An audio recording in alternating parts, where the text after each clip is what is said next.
குருவே துணை. விசுவாசு வருஷம் சித்திரை மாதம் 4ஆம் தேதி வியாழக்கிழமை 17/4/2025 கடகராசிக்காரர்களுக்கு அஷ்டமத்து சனி நடைபெறுவதால் மார்ச் 2026 வரை மனக்குழப்பம், மருத்துவ செலவுகள், குடும்பத்தில் பிரச்சனைகள், கடன் தொல்லை.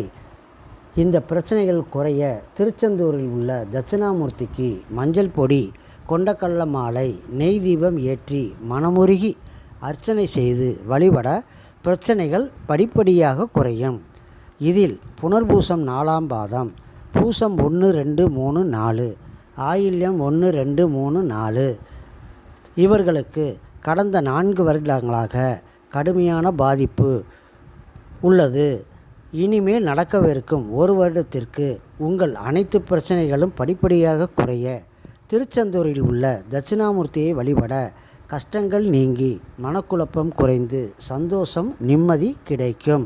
புனர்பூசம் 4ஆம் பாதம் சிவபெருமானுக்கு மாதத்தில் ஒரு ஞாயிற்றுக்கிழமை அல்லது புனர்பூச நட்சத்திரத்தன்று சாமி பேருக்கு அர்ச்சனை செய்யவும். பூச நட்சத்திரத்துக்காரர்களுக்கு 1ஆம் பாதம், 2ஆம் பாதம், 3ஆம் பாதம், 4ஆம் பாதம் சனி பகவானுக்கு மாதம் ஒரு சனிக்கிழமை அல்லது பூச நட்சத்திரம் அன்று தாளம்பு குங்குமம் கொடுத்து சாமி பேருக்கு அர்ச்சனை செய்யவும். ஆயில்யம் 1ஆம் பாதம், 2ஆம் பாதம், 3ஆம் பாதம், 4ஆம் பாதம் மாரியம்மனுக்கு மாதம் ஒரு வெள்ளிக்கிழமை அல்லது ஆயில்யம் நட்சத்திரத்தன்று தாளம்பு குங்குமம் கொடுத்து அம்மன் பெயருக்கு ஒரு குங்கும அர்ச்சனை செய்யவும். முடிந்தால் பூ வாங்கி அம்மனுக்கு சாற்றி வழிபடவும். உங்கள் கேள்விகளை கமெண்டில் பதிவிடுங்கள். பின்வரும் வீடியோ பதிலளிக்கிறேன். சுபம்.